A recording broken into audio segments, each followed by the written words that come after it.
Voici mon résumé pour l'animé en tant qu'aristocrate réincarné. Si tu aimes mes résumés, n'oublie pas de t'abonner et d'activer la cloche des notifications. Nous voyons un employé de bureau japonais moyen qui travaille toute la journée sans vie sociale. Il est coincé dans cette routine monotone et épuisante jusqu'au jour où il a une crise cardiaque parce que sa vie est vraiment vide. La prochaine chose qu'il sait, il ouvre les yeux et se retrouve dans un vieil hôpital avec une femme debout au-dessus de lui. Elle dit qu'il a un visage doux comme celui de son père, mais il n'arrive pas à comprendre ce qui se passe. Puis une domestique entre et offre à la dame du thé, et c'est à ce moment-là qu'il aperçoit enfin son reflet dans le plateau que la domestique tient. Il a été réincarné en un bébé nommé Ars Louvent, et d'ici 3 ans, il a déjà commencé à tirer le meilleur parti de cette nouvelle vie ici.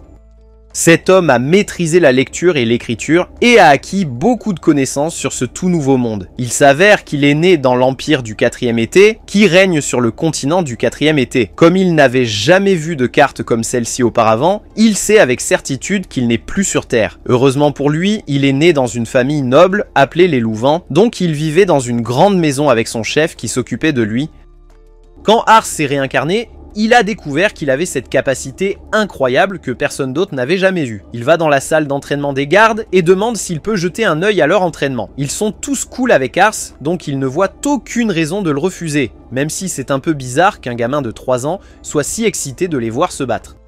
Alors qu'il se promène, il remarque un garde en difficulté avec une lance. C'est l'occasion pour lui d'utiliser sa capacité spéciale appelée évaluation. Avec cela, il peut voir toutes les statistiques de ce garde nommé Milus. Il s'avère que sa compétence en cavalerie étant D n'est pas très impressionnante, mais sa compétence en tir à l'arc étant B est légitime. Ars pensait que Milus serait bien mieux dans le rôle d'archer. Après que Milus ait perdu son match, Ars s'approche de lui et lui demande s'il a déjà pensé à utiliser un arc dans ses combats. Milus pense que les arcs sont pour les lâches qui aiment être en sécurité pendant qu'ils attaquent, donc il ne sera jamais vu en train d'utiliser une arme comme ça, mais Ars insiste sur le fait qu'il pense que Milus serait un très bon archer s'il essayait. Milus n'est pas du genre à accepter des trucs comme ça, mais puisque c'est Ars qui le demande, il cède et décide d'essayer au moins une fois. Le gars n'a jamais tenu un arc auparavant, donc il n'est pas trop confiant quant à atteindre la cible. Mais Ars le rassure, lui disant que ça ira bien. Alors il se tient en place et tend son arc pour tirer. Le premier tir est un coup au cœur et Milus a du mal à croire ce qu'il vient de réussir. Juste pour s'assurer que ce n'est pas un coup de chance, il tire plusieurs autres flèches et chacune atteint le centre, avec l'une d'elles qui en fend même une autre. Après avoir vu ce que Milus peut faire avec un arc, tous les autres gardes lui disent qu'il devrait devenir archer, comme Ars l'avait dit, parce qu'il est nul avec une lance de toute façon. Ils sont encore curieux de savoir comment Ars savait que Milus serait une bête avec l'arc. Ars ne peut pas vraiment expliquer son pouvoir, alors il l'appelle simplement instinct, au lieu de révéler qu'il voit les statistiques des gens. Il a confiance en la précision de son pouvoir après l'avoir testé, mais pour une raison quelconque, il ne peut pas l'utiliser sur lui-même.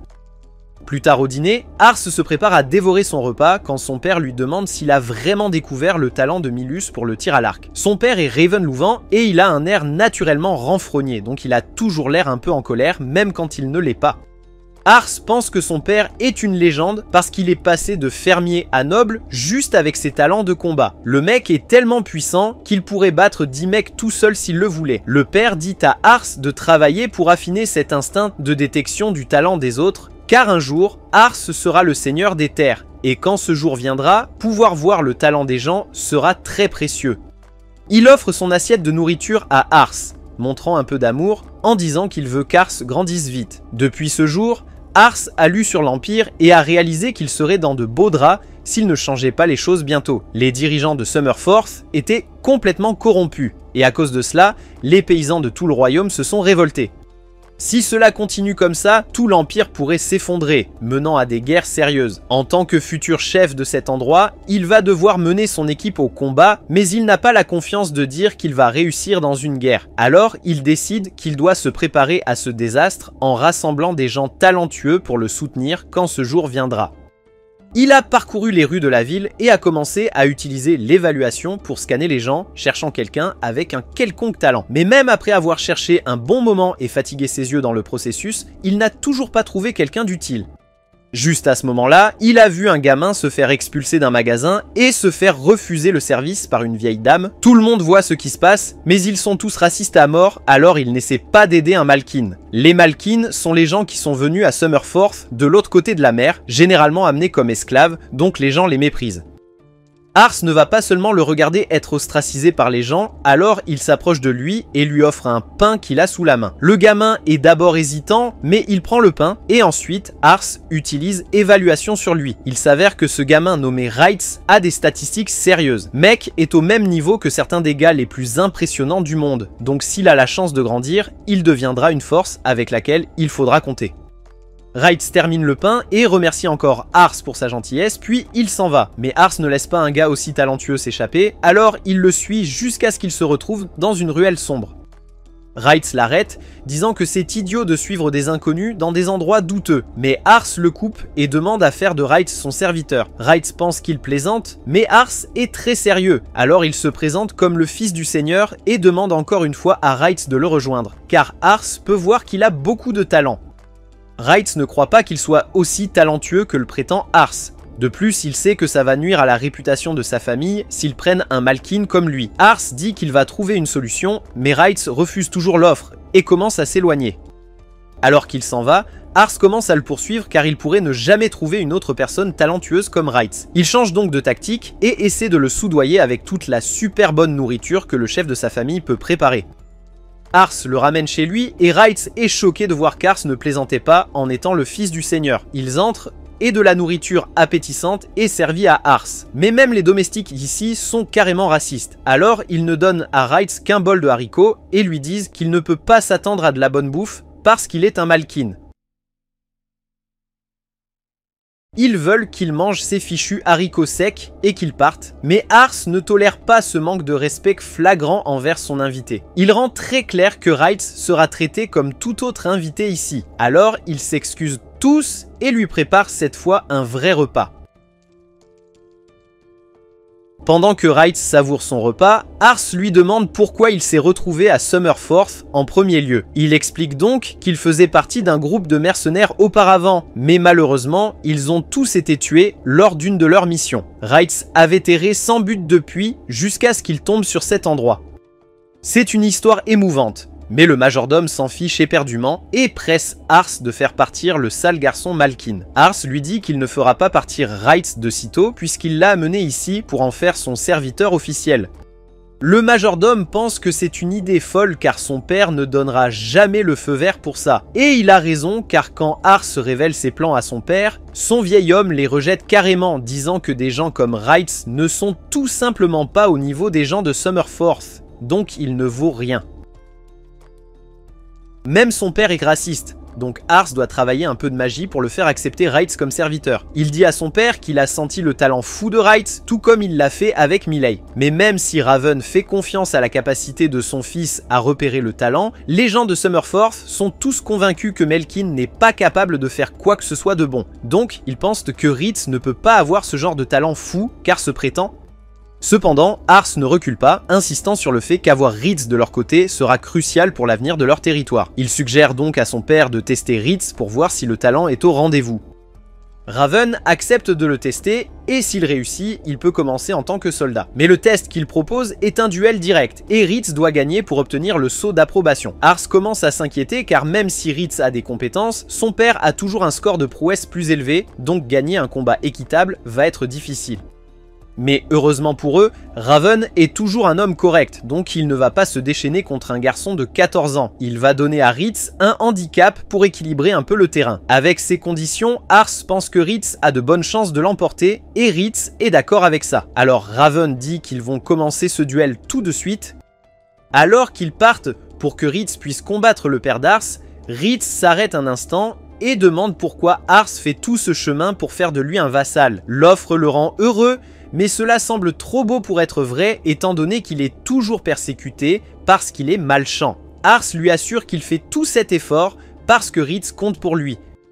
Un jour, Ars sera le seigneur des lieux, et quand ce jour arrivera, il veut que Ritz soit à ses côtés. Alors, Ritz promet de tout donner et de gagner. Ils arrivent sur le terrain d'entraînement, et tout le monde est complètement perdu sur ce qui se passe. Raven demande qu'on apporte des épées d'entraînement et un sablier.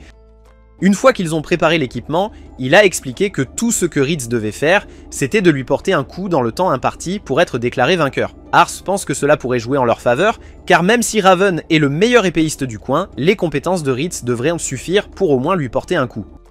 Le duel commence, et Raven fonce directement vers Ritz de toutes ses forces. Cependant, Ritz est agile et réussit à esquiver, mais il sent que si le coup avait touché, cela l'aurait détruit, épée d'entraînement ou pas. Raven est plus fort que lui, mais Ritz se défend toujours dans le combat. Les autres soldats sont très impressionnés car ils ne pouvaient pas du tout suivre Raven, et c'était quand il les ménageait. Mais maintenant, Raven s'en prend à Ritz sans retenue.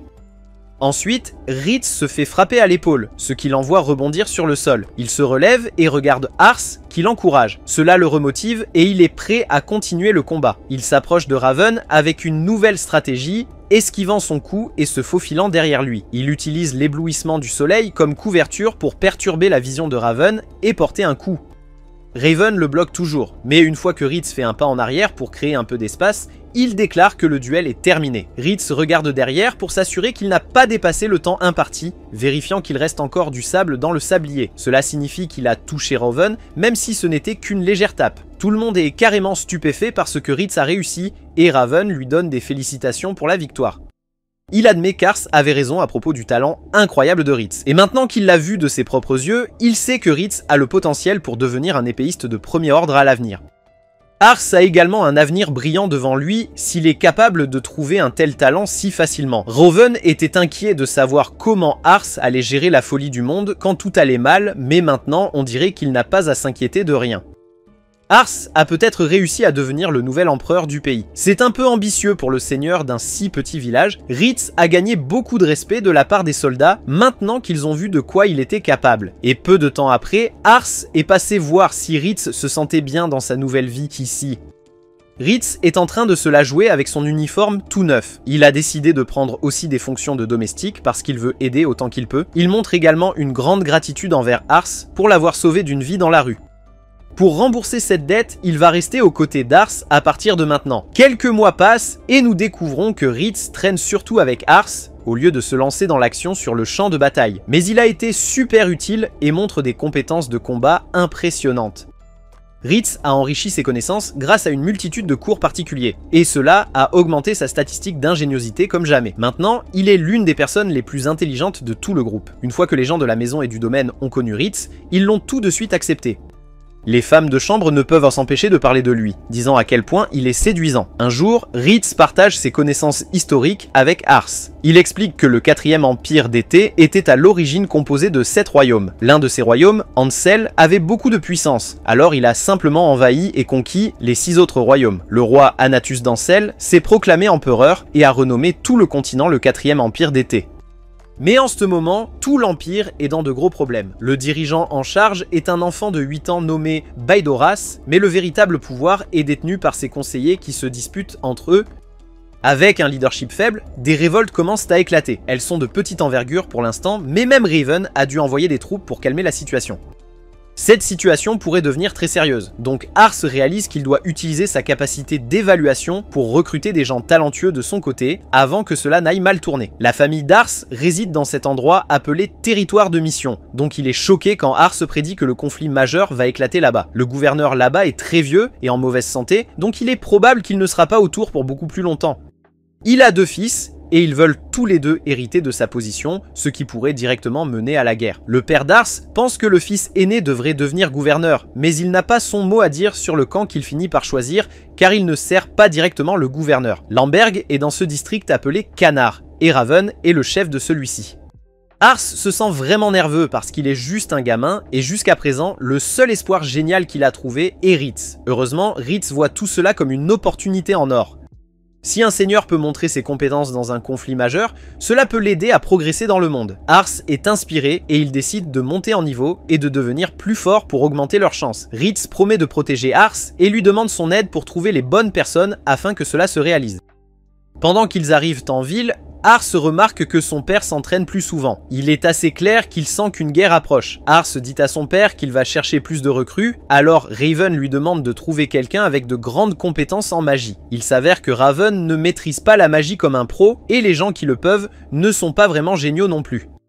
Il a un jour demandé à Ars d'essayer la magie, alors Ars a tenté le coup avec un appareil magique, mais il était vraiment nul. Son père ne lui a plus jamais demandé après ça. Mais avoir un mage dans leur équipe renforcerait sérieusement leur force, donc Ars est super déterminé à trouver le meilleur candidat pour la magie. Ils se rendent dans la capitale du district de Canard, où Ars est choqué quand il découvre qu'il y a 50 000 personnes qui y vivent. Tout le monde a l'air super riche et Ars rêve d'offrir à son peuple de Lamberg ce genre de bonne vie un jour. Ritz est sûr qu'ils trouveront un candidat génial, il y a tellement de monde. Mais Ars utilise son pouvoir pendant un moment et ne trouve personne avec un vrai potentiel. Vous voyez, le pouvoir d'Ars lui montre les statistiques d'une personne en chiffres et les niveaux d'aptitude, mais le vrai talent vient d'une combinaison des deux. Avoir de bonnes statistiques sans la bonne aptitude ne suffira pas. Ars commence à se sentir déprimé car il ne trouve pas la bonne personne, mais Ritz lui rappelle qu'il n'y a pas besoin de se précipiter. En continuant d'explorer, Ars tombe sur une ruelle où des gens vivent. Il est carrément choqué, alors Ritz lui donne une leçon. Là où il y a de la richesse, il y a toujours de la pauvreté. C'est comme si la prospérité engendrait des inégalités ou quelque chose du genre. Ritz réalise qu'Ars l'a sauvé de ce genre de vie, mais malheureusement, ils ne peuvent rien faire pour ces gens pour l'instant. Ars a une réalisation. Vous voyez, avant, il regardait juste toutes les belles choses et pensait que c'était une bonne ville. Mais à ses yeux, une bonne ville est celle où même les moins fortunés peuvent se réaliser. Il sait qu'il est peut-être naïf, mais il souhaite pouvoir trouver leur prochain candidat parmi ces moins fortunés. Ritz ne pense pas qu'il soit naïf du tout, et Ars est carrément choqué quand il dit qu'il est fier d'être son assistant. Après cela, il se dirige vers le plus grand marché de la ville, où quelqu'un propose à Ars un œuf de dragon. Ars ne peut tout simplement pas croire que les dragons existent dans ce monde, et le marchand remarque à quel point il est excité. Donc, le marchand propose de lui procurer des œufs rares pour seulement une pièce d'argent chacun. Ars est prêt à débourser cet argent, mais Rietz est furieux contre le marchand. Ars est choqué, mais Rietz sait que ce type a passé ses œufs en contrebande illégalement parce que le commerce a été gelé avec le continent nord. De plus, la taille et les taches sur les œufs ne semblent même pas authentiques. Et ce qui est encore plus suspect, c'est que ce marchand a tout un stock d'œufs de dragons rares. Ritz découvre qu'il s'agit en réalité d'œufs de lézards géants, alors il décide que la punition de ce marchand pour avoir embarrassé Ars devrait être la mort. Ars supplie Ritz d'arrêter, alors Ritz s'excuse d'avoir dépassé les bornes. Ars commence à s'inquiéter que Ritz réagisse comme ça chaque fois qu'il est joué, alors il décide de se ressaisir rapidement avant que quelqu'un ne finisse 6 pieds sous terre. Ils font une pause pour manger, mais quand Ars essaie d'acheter des bonbons, quelqu'un le bouscule. Il est surpris lorsque Ritz lui signale que son argent a été volé, alors ils partent à la poursuite du voleur. Ce voleur est vraiment rapide, ce qui rend difficile la poursuite, mais Ritz arrache son manteau et révèle que c'est une fille. Ils la suivent dans une ruelle où elle se fait agresser par des types. Ars leur dit de reculer, alors ils essaient de l'attaquer, mais Ritz les arrête et leur donne une petite leçon. Ils rebondissent, et Ars pense que son pote est super cool. Ars vérifie si la fille va bien, et il est choqué de découvrir qu'elle est une mage de niveau S avec un potentiel incroyable. Non seulement cela, mais ses compétences en leadership peuvent atteindre 92, et sa prouesse peut aller jusqu'à 116. C'est une fille très jeune, mais ses compétences rivalisent même avec celles du père d'Ars. Toutes les statistiques qui ne sont pas liées à la magie sont faibles, mais ce n'est pas grave car elle doit déjà avoir un pouvoir magique incroyable. Rietz lui dit de rendre son argent à Ars, mais Ars l'interrompt et lui demande d'être son écuyer. Rietz souligne qu'elle est une voleuse, mais Ars révèle qu'elle a un talent magique et incroyable comme il n'en a jamais vu auparavant. Mais la fille intervient et dit carrément qu'elle préférerait mettre fin à sa propre vie plutôt que de servir un gamin comme Ars. Ars essaie de lui dire qu'elle a un potentiel magique incroyable, mais elle ne le croit pas parce qu'elle n'a jamais utilisé de magie auparavant. Ce gamin intelligent comprend la situation d'un tout autre angle et découvre qu'elle est une voleuse parce qu'elle a traversé des moments difficiles. Alors, il lui explique que si elle le rejoint en tant que servante, elle recevra un gros salaire et des repas réguliers. Mais mince, la fille n'en veut pas.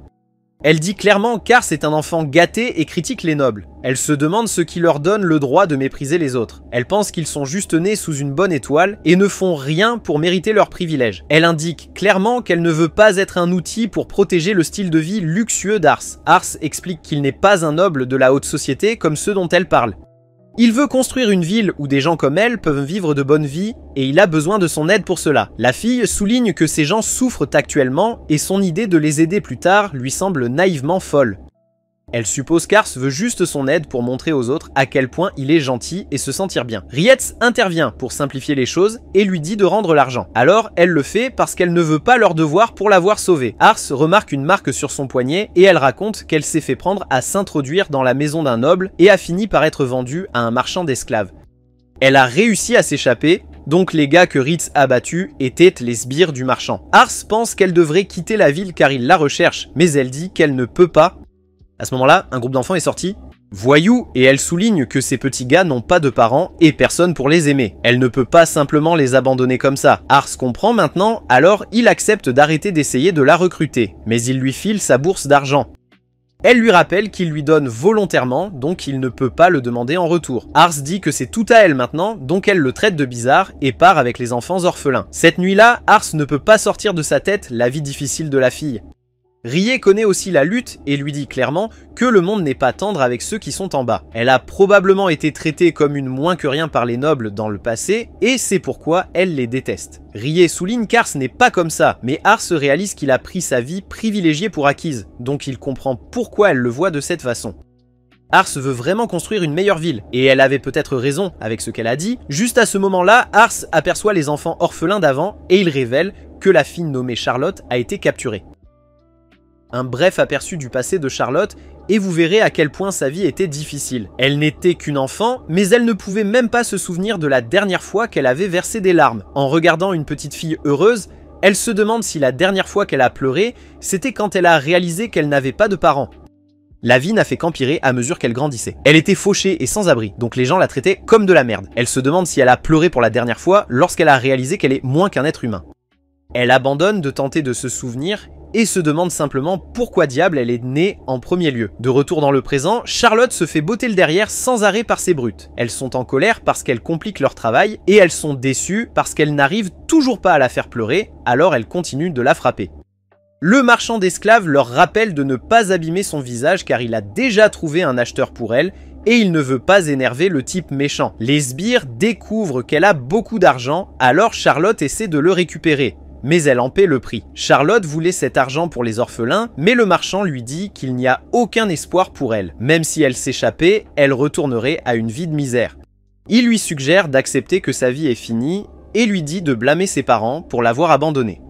Juste à ce moment-là, tous les voyous sont effrayés parce que Rie débarque. Il met carrément en pièces plusieurs de ses voyous et Charlotte se demande pourquoi diable ils sont là. Le marchand lui dit qu'ils ont du culot de s'introduire ainsi, mais il est choqué quand Ars sait d'une manière ou d'une autre son nom. Ce type peut dire qu'Ars est un noble à cause de la façon dont il est habillé, mais il ne lâchera pas Charlotte.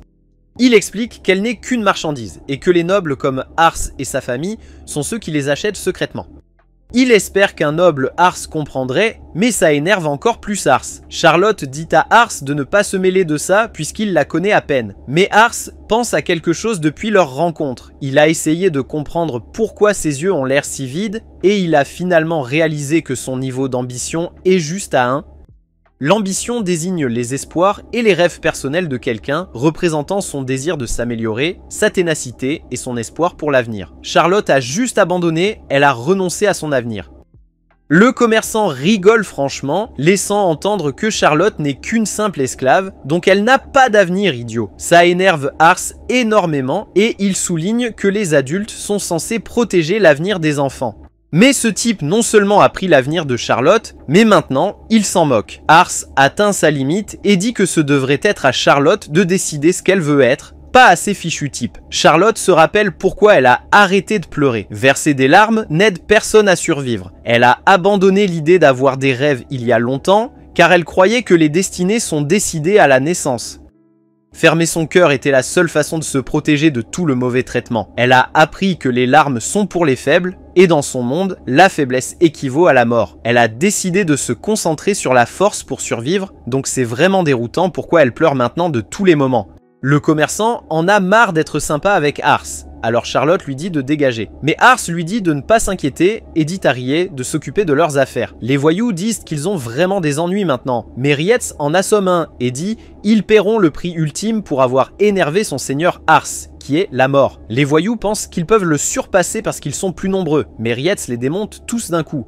Ces idiots essaient même d'utiliser la magie contre lui, mais cela ne ralentit même pas Ritz. Ritz se tient bien au-dessus de tous les voyous vaincus, et le commerçant l'appelle un foutu monstre. Le commerçant dit qu'il n'a pas d'autre choix, alors il appelle son plus grand voyou. Ce géant était autrefois un commandant d'infanterie, mais il a été expulsé pour mauvaise conduite.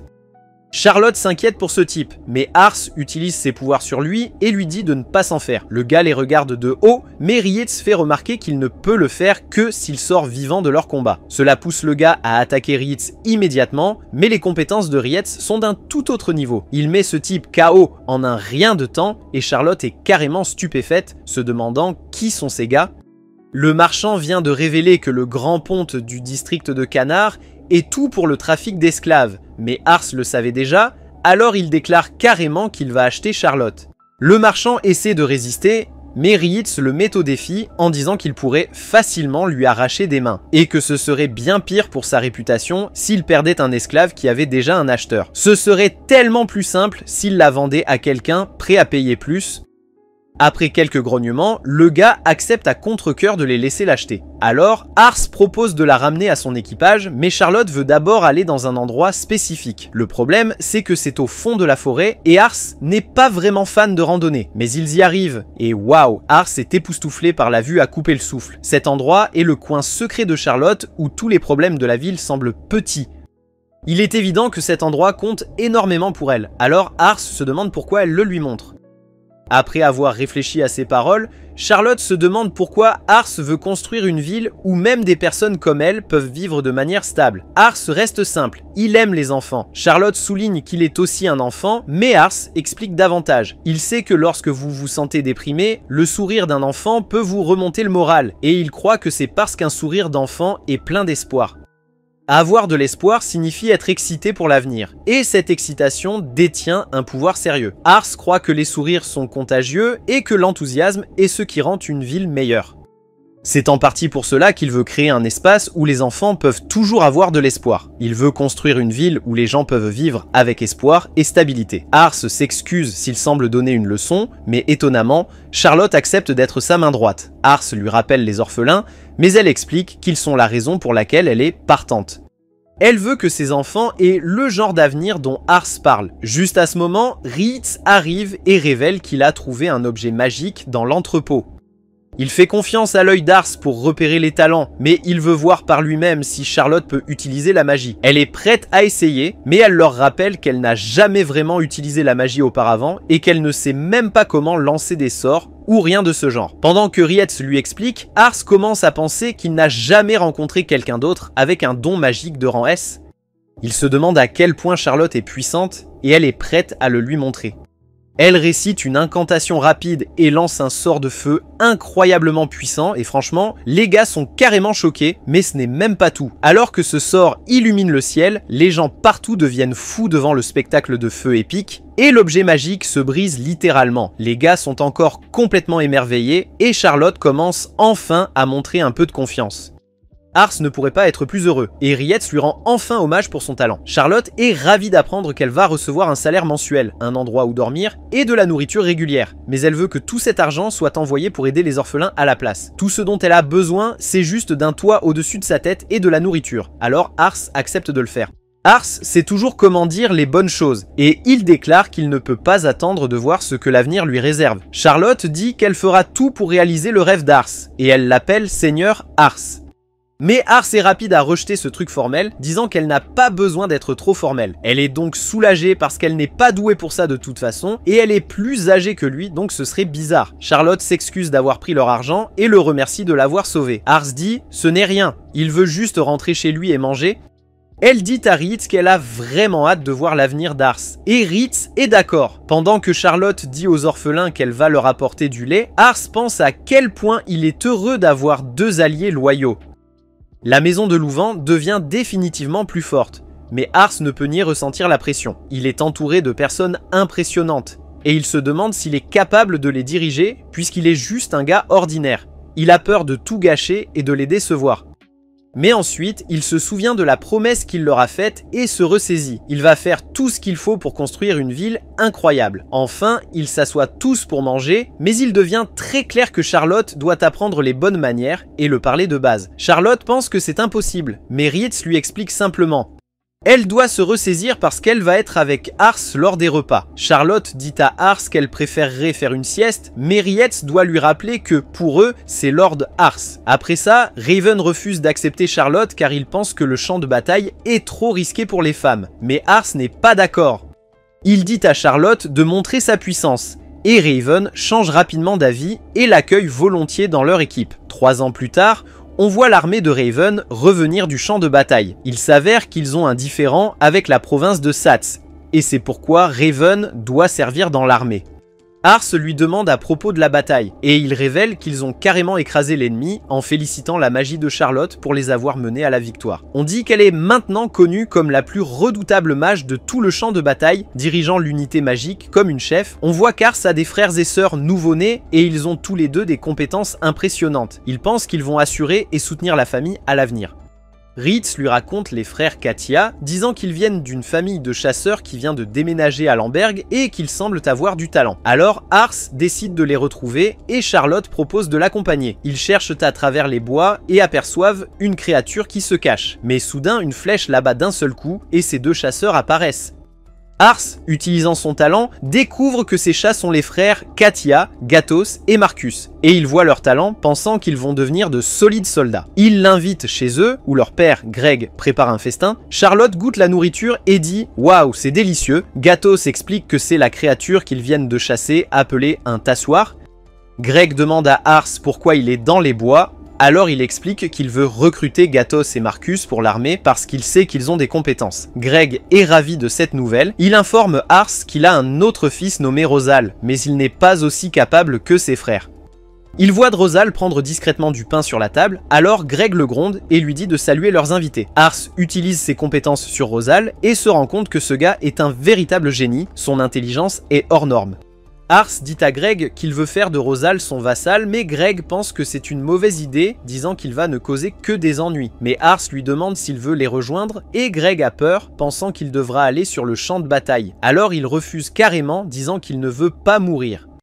Il retourne dans sa chambre, et Greg explique à Ars que depuis le décès de sa mère, Rosal s'est enfermé là-dedans, sans apprendre de compétences de vie.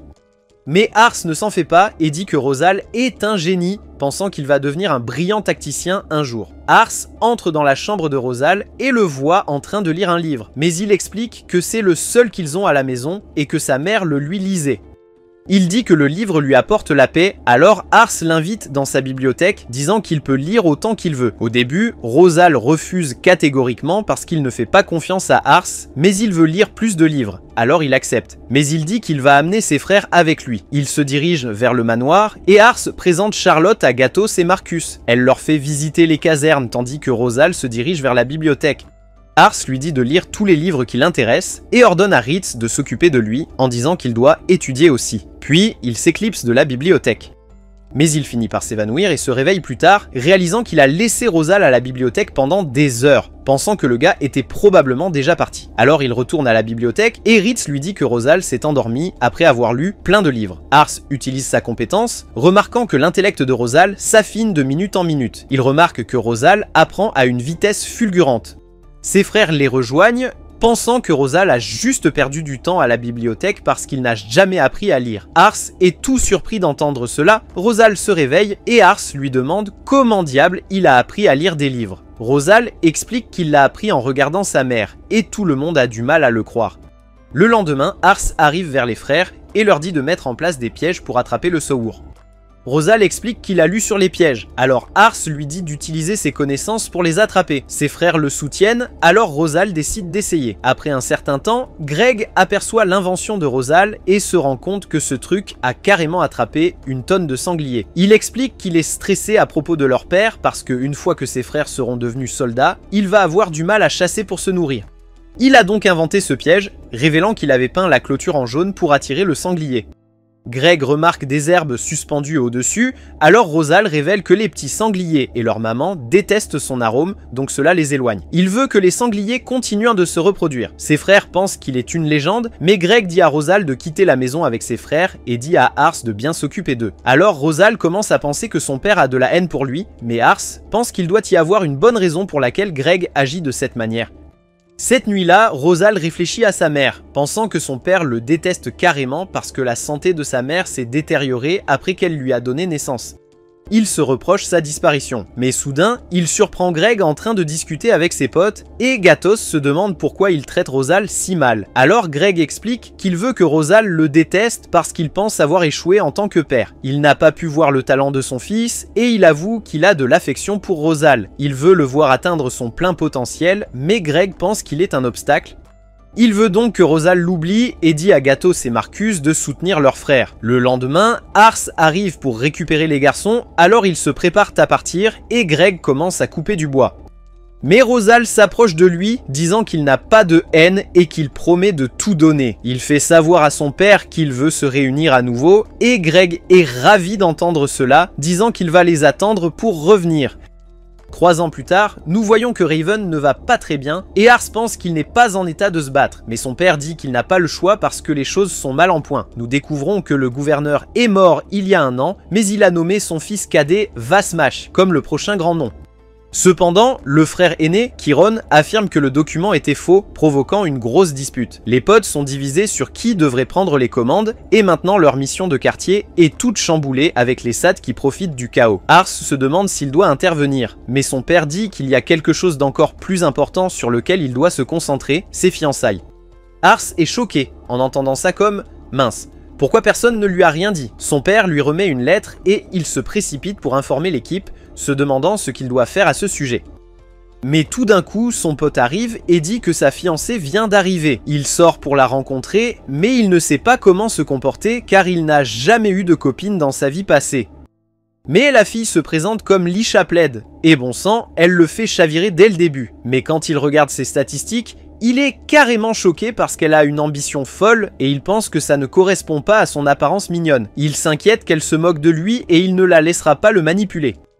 Mais pendant qu'elle parle, il la trouve trop adorable. Il décide de lui faire visiter et son majordome, Jean, est super surpris de voir un Malkin dans la maison. Mais Lisha c'est déjà pour Ritz, alors elle dit directement à Jean de s'excuser. Lisha reçoit un accueil chaleureux et il s'assoit pour un repas. Elle adore la viande et Ars lui raconte comment ils les ont attrapés. Il la trouve vraiment mignonne et elle mentionne comment elle est passée par Lamberg en venant ici. Ars pense que c'est dommage qu'il pleuve, donc il ne peut pas lui faire visiter, mais elle lui dit de ne pas s'inquiéter car le soleil commence à briller. Il se demande si elle contrôle le temps, mais elle révèle qu'elle a regardé les nuages en venant et savait que c'était juste une petite pluie. Alors elle lui a dit de lui faire visiter la ville. Pendant ce temps, nous voyons Charlotte et Rosal les regarder, mais elles ont toutes les deux une mauvaise impression d'elle. Ars et Lisha entrent dans la ville et nous voyons 2 mecs se disputer. Ars se demande ce qui se passe et une femme lui dit que c'est une querelle à propos d'une commande de pierres magiques. Le commerçant a commandé des pierres magiques de feu, mais le fournisseur a amené des pierres magiques de son à la place. Et comme tout était verbal, personne ne sait qui a tort.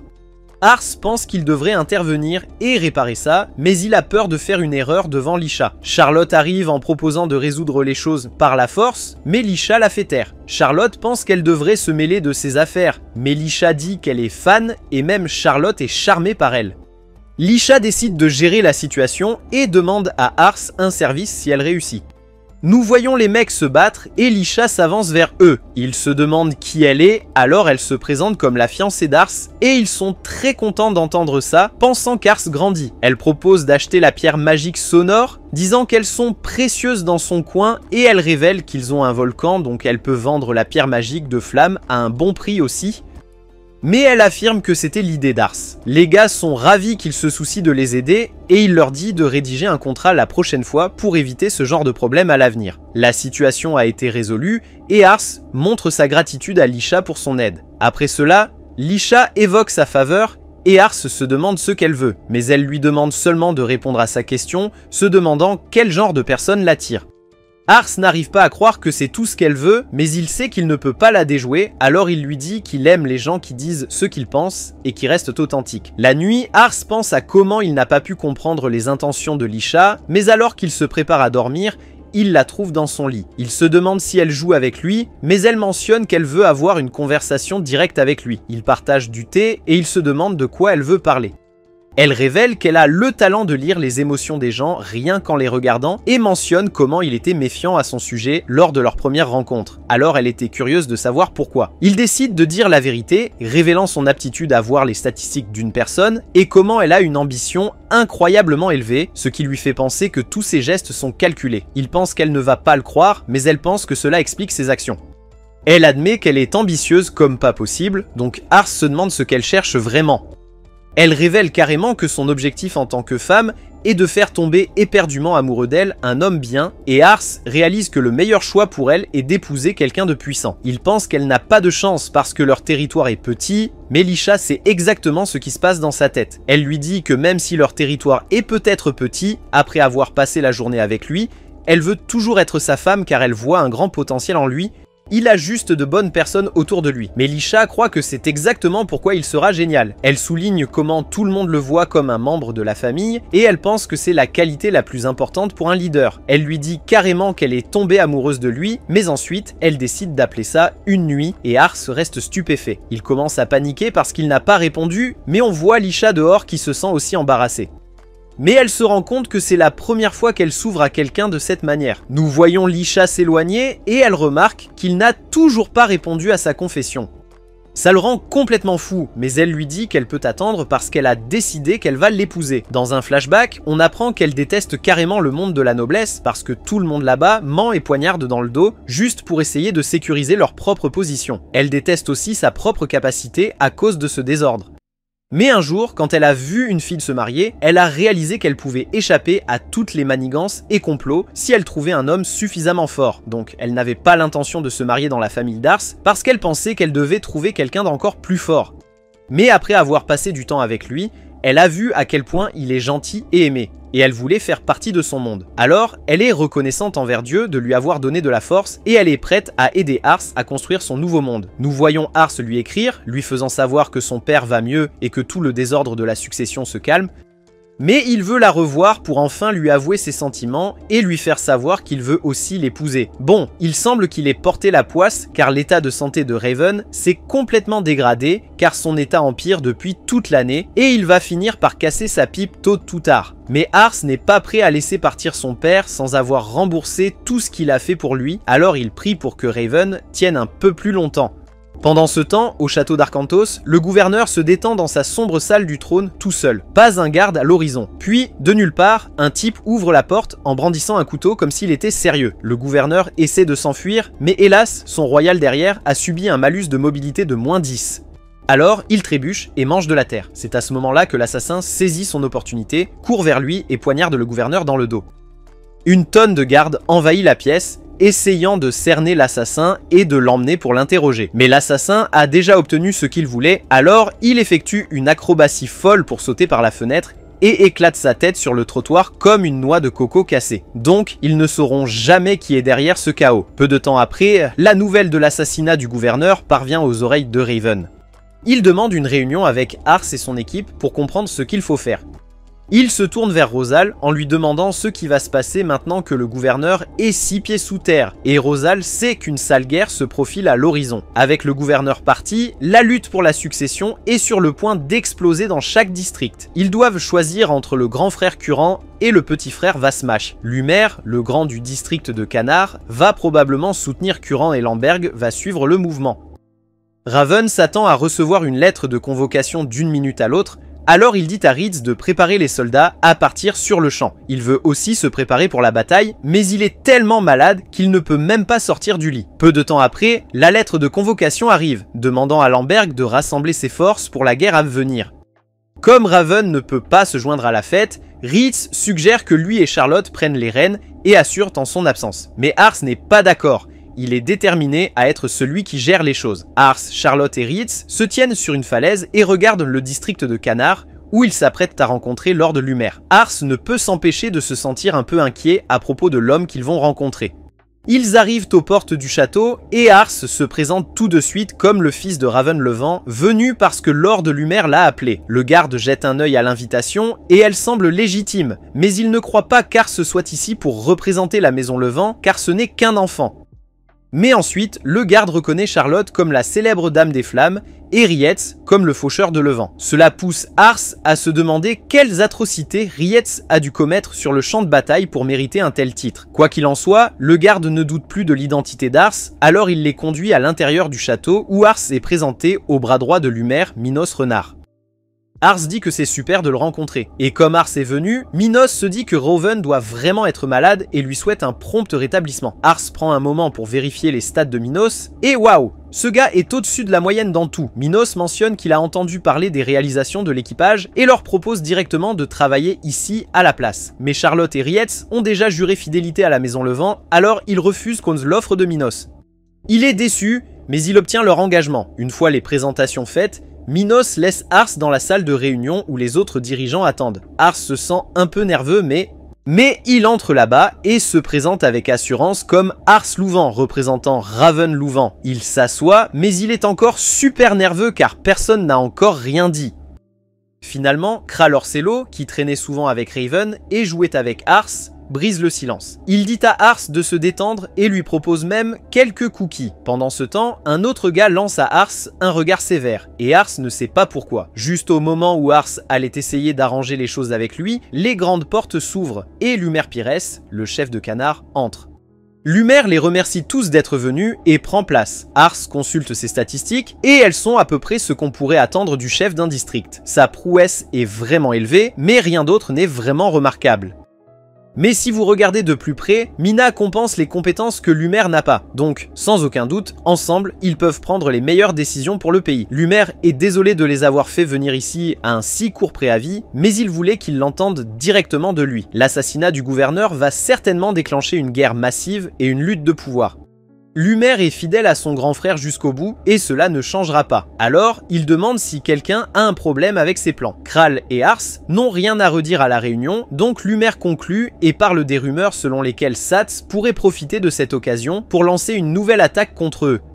Il veut que leurs troupes soient prêtes à intervenir si la situation se gâte. Maintenant que la réunion est terminée, les autres préparent déjà des plans pour que leurs troupes restent prêtes, et Ars est complètement épuisé car il n'a jamais été aussi nerveux de sa vie. Alors qu'il est encore affalé sur la table, Lord Lumer le contacte, alors il se lève tout de suite pour s'excuser de son comportement impoli.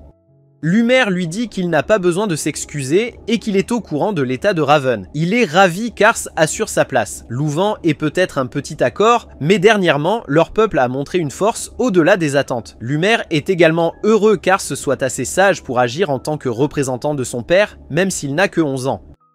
Alors, il a de très grands espoirs pour l'avenir de la maison Louvent. Il en va de même pour Charlotte et Ritz. Cela dit, Lumer s'en va pour gérer ses propres affaires. En partant, Ars et les autres réalisent qu'ils doivent vraiment se surpasser. Donc Ars propose qu'ils commencent à se préparer du mieux qu'ils peuvent pour la bataille à venir. Mais avant qu'il ne puisse même commencer, il est à nouveau appelé, et cette fois, c'est par le type qui lui lançait des regards noirs plus tôt. Le type dit que c'est la première fois qu'il parle, alors il se présente comme étant Amon Plaid. En gros, c'est le père de Lisha. Il demande si Amond a besoin de quelque chose de lui. Et Amond mentionne que Lisha a été bouleversé récemment, et c'est parce que Ars n'a pas gardé le contact. Il veut savoir si Ars a répondu aux lettres de Lisha à temps. Et Ars essaie d'expliquer qu'il a essayé, mais avec son père qui tombe de plus en plus malade, et le gouverneur qui a été tué, il n'avait pas beaucoup de temps pour finir sa dernière lettre. Il s'excuse et promet de lui écrire une lettre dès qu'il rentre chez lui. Amond admet que Lisha reste habituellement dans son coin et agit de manière égocentrique. Mais dernièrement, elle s'est ouverte et a montré plus ses sentiments et il pense que c'est à cause d'Ars. Donc c'est clair qu'elle a de forts sentiments pour lui. Lisha a toujours été une fille bien, obéissante et tout, mais il l'a pris pour acquis et s'est concentré sur le militaire et les affaires d'État au lieu de passer du temps avec elle. Donc, il sait qu'elle devait se sentir vraiment seule. Surtout avec tous ces nobles louches autour d'elle, il veut vraiment qu'elle trouve le bonheur, c'est pourquoi il a accepté les fiançailles. Alors, il demande à Ars de bien prendre soin de Lisha, et Ars promet de faire tout ce qu'il peut pour la rendre heureuse. Quand Ars rentre à la maison, il raconte tout à Raven sur ce que Lumer a dit à la réunion, et c'est exactement comme il l'avait prédit. Mais Raven a quelques mots à dire à Ars sur le fait qu'il y est allé sans le prévenir. et les mots sont qu'il est sacrément fier de lui. Après cela, Ars se met à écrire une lettre de réponse à Lisha et s'excuse d'avoir mis autant de temps à répondre. Il lui raconte tout ce qui s'est passé récemment et comment il a rencontré son père. Mais avec une guerre à l'horizon, il doit tout donner pour gagner et protéger Lisha, tout comme il l'a promis à Hammond. Plus tard dans la journée, nous voyons Ars s'entraîner avec Ritz à l'art de l'épée. Mais il se fait mettre à terre très fort. Rietz lui suggère de faire une pause car ils y sont depuis le matin, mais Ars insiste pour continuer. Tout le monde autour de lui devient plus fort, mais il a l'impression de ne pas avoir progressé depuis des années. Plus tôt, il a dirigé une troupe dans une bataille d'entraînement, et pour être franc, c'était un désastre total. Il a lu sur la guerre, mais il n'a aucune expérience réelle avec elle. Et quand de vrais soldats le chargeaient, il hésitait toujours. Il sait qu'il aura Ritz et Charlotte à ses côtés, mais s'il ne peut pas tenir sa place sur le champ de bataille, il ne fera que ralentir les autres. Mais au milieu de l'autodépréciation d'Ars, Rosal arrive en courant vers lui et dit que Seitz a envoyé des forces à Kumar. Loomer veut qu'ils se rendent immédiatement sur le champ de bataille pour les intercepter dans le territoire de Kral à Kumar. Ils ont une certaine marge de manœuvre sur la façon dont ils gèrent l'invasion de Seitz, mais s'ils ne s'en occupent pas maintenant, cela deviendra bientôt le problème de Lamberg. Lamberg sera la prochaine cible de Seitz s'ils parviennent à envahir Kumar. Raven n'est toujours pas prêt à se battre, ce qui signifie qu'Ars doit prendre le relais et se rendre sur le champ de bataille à sa place. Et bon sang, il est terrifié à cette idée. Il essaie de rester calme et donne l'ordre aux troupes de partir sous son commandement. Alors qu'il s'en va, Ritz essaie de le rassurer, disant que tout ira bien car il a Charlotte et Ritz pour le soutenir. Quelques minutes plus tard, Ars s'adresse aux troupes et leur dit qu'il les mène au combat pour protéger le district de Kumar. Mais au milieu de son discours, Raven l'interrompt et dit à Ars qu'il ne peut pas encore le laisser partir en guerre. Il est encore trop inexpérimenté, donc Raven dit qu'il prendra la charge et dirigera les troupes à la place.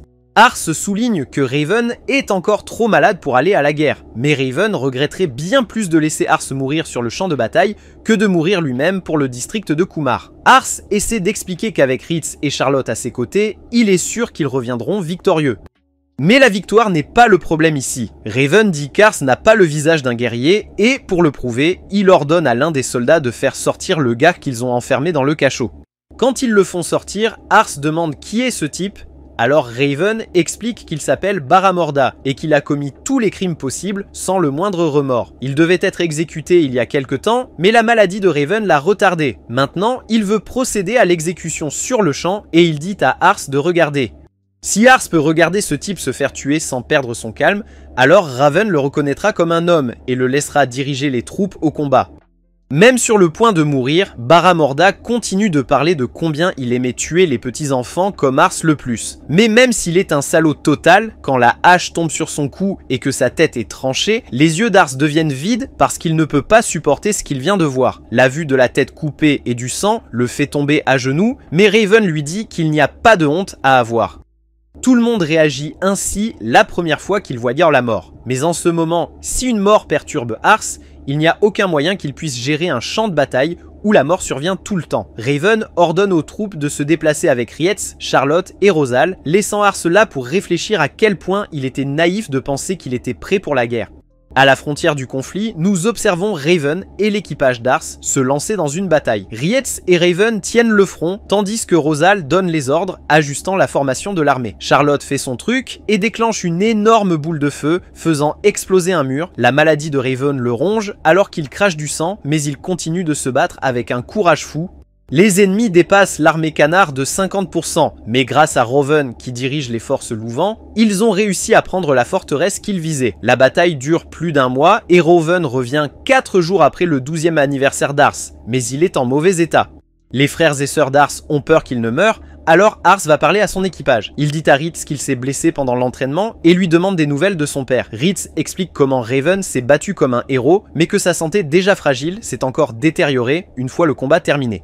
Ars se blâme de ne pas être assez fort pour prendre la place de Raven, mais les autres lui rappellent que Raven était déjà malade. Ars demande à être tenu au courant si l'état de Raven change, puis il part s'entraîner encore un peu. Rietz mentionne qu'il se fait tard, mais Ars s'en fiche. Tout le monde s'inquiète pour Ars, car ils ont entendu dire qu'il se donne à fond dans son entraînement quotidien.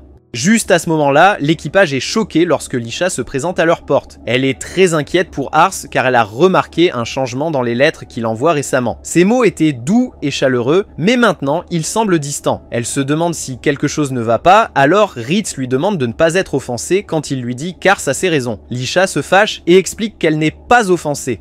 Elle est juste inquiète. Elle veut désespérément savoir ce qui ne va pas, alors tout le monde accepte de le lui dire. Il lui parle de l'exécution et explique qu'Ars se sent coupable d'avoir empiré l'état de Raven. Lisha se blâme de ne pas avoir aidé Ars plus tôt quand il en avait besoin, alors elle les supplie de lui dire où il se trouve. Lisha est tout excitée à l'idée de voir Ars, mais il est en plein milieu d'un entraînement intensif. Après s'être effondré par terre, il est dit à Ars qu'il ne peut plus physiquement supporter d'entraînement.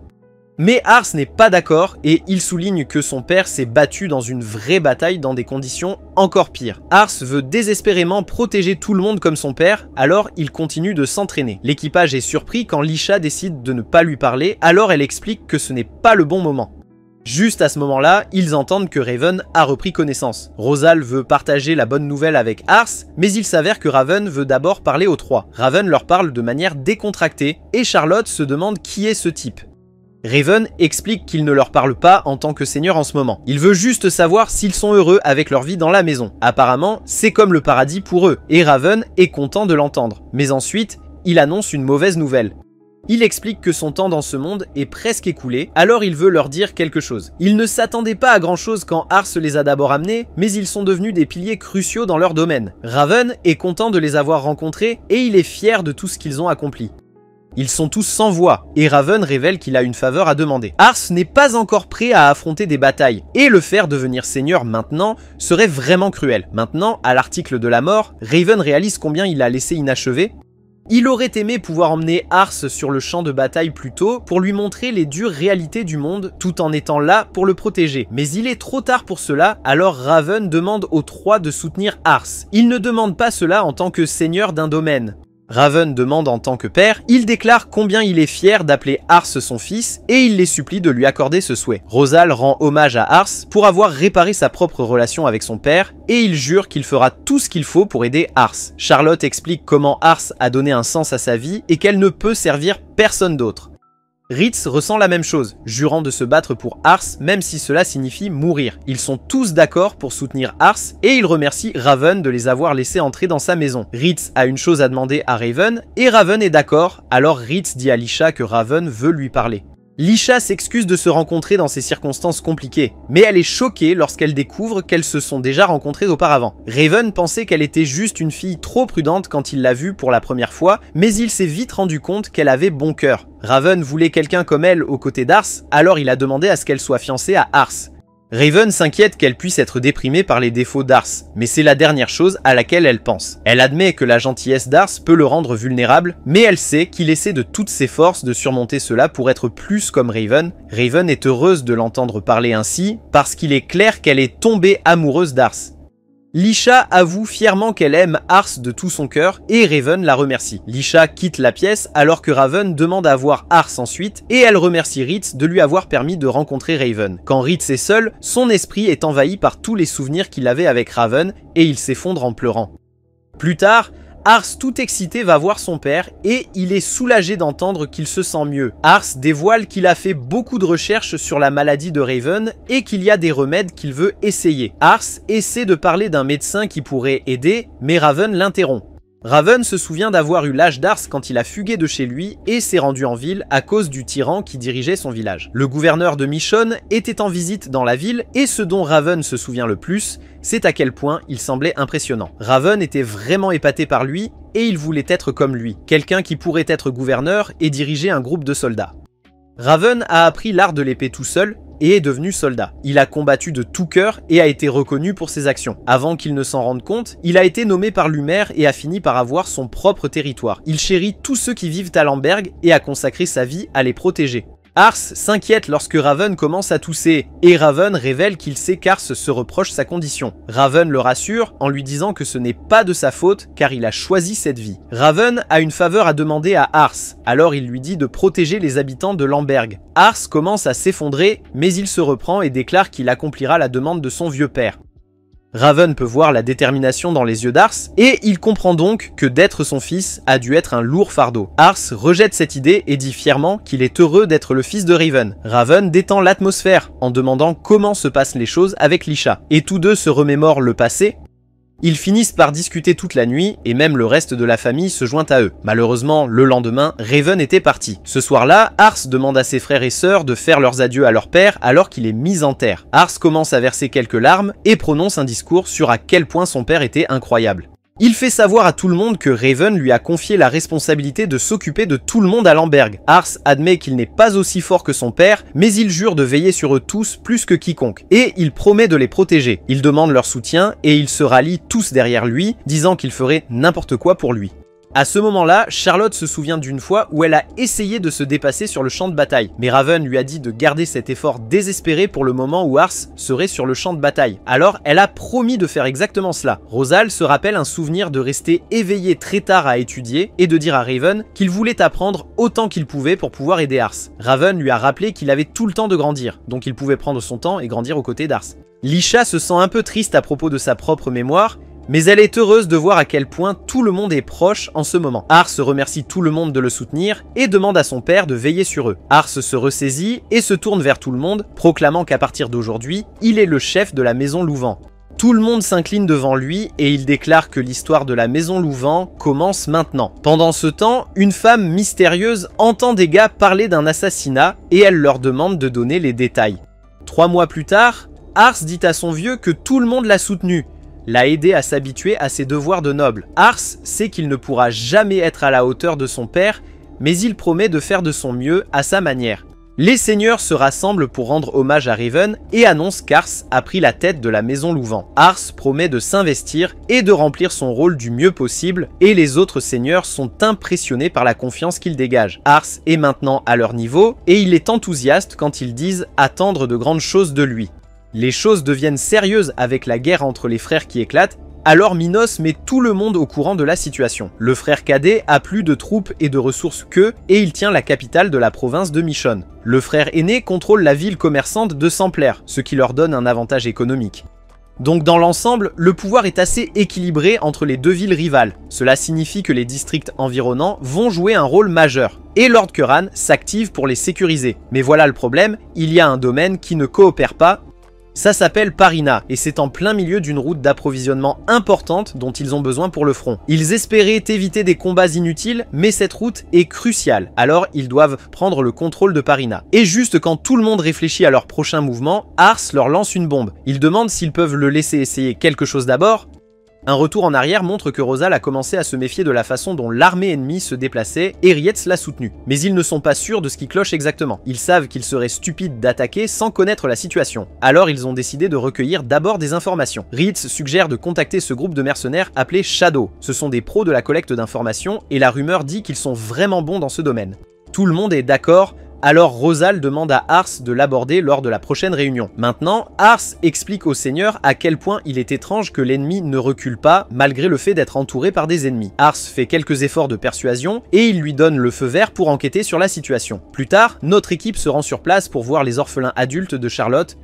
Ars a construit un orphelinat et a fait en sorte que les enfants de Charlotte soient acceptés, mais ce n'est pas tout. Il a demandé aux responsables de recueillir tous les enfants sans abri qu'ils pouvaient trouver aussi. Charlotte retrouve les enfants et il lui raconte tous leurs projets futurs.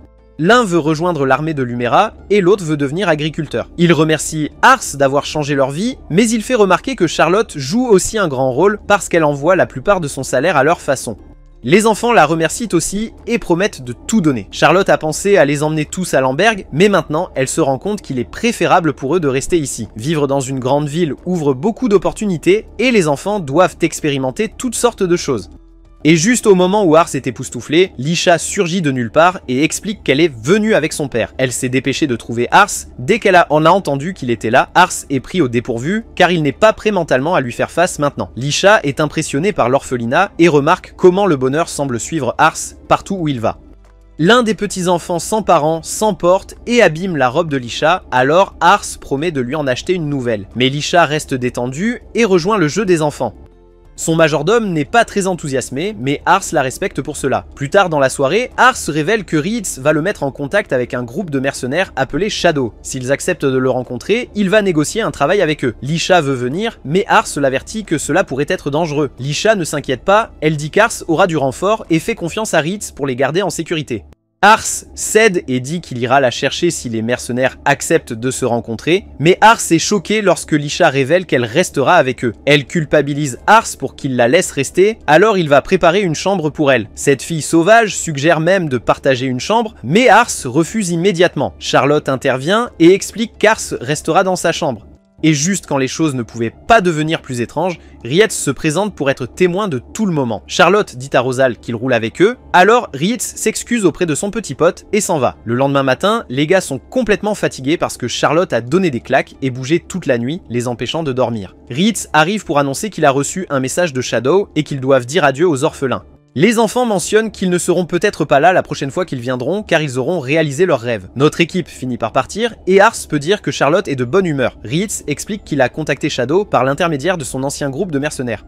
Les gangs de mercenaires se passent dans des missions parce qu'ils ont tous des spécialités différentes. L'équipe de Reeds s'occupait des batailles de première ligne, mais Shadow est spécialisé dans les opérations secrètes, le renseignement, l'espionnage et parfois même l'assassinat. Ars est choqué quand il entend cela et réalise à quel point Shadow est effrayant.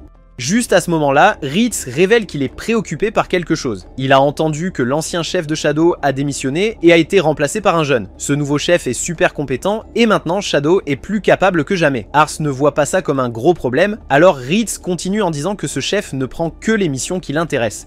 Ars pense qu'ils doivent juste payer, mais ce n'est pas le problème. Le problème, le genre de travail que ce leader aime. Lord Loomer compte sur eux, donc Ars est déterminé à convaincre les mercenaires d'accepter le travail. Ils se rendent au bar pour rencontrer les mercenaires, mais on leur dit que c'est complet et qu'ils doivent partir. Ars est stupéfié quand Reeds dit la phrase secrète et soudain, ils sont autorisés à entrer.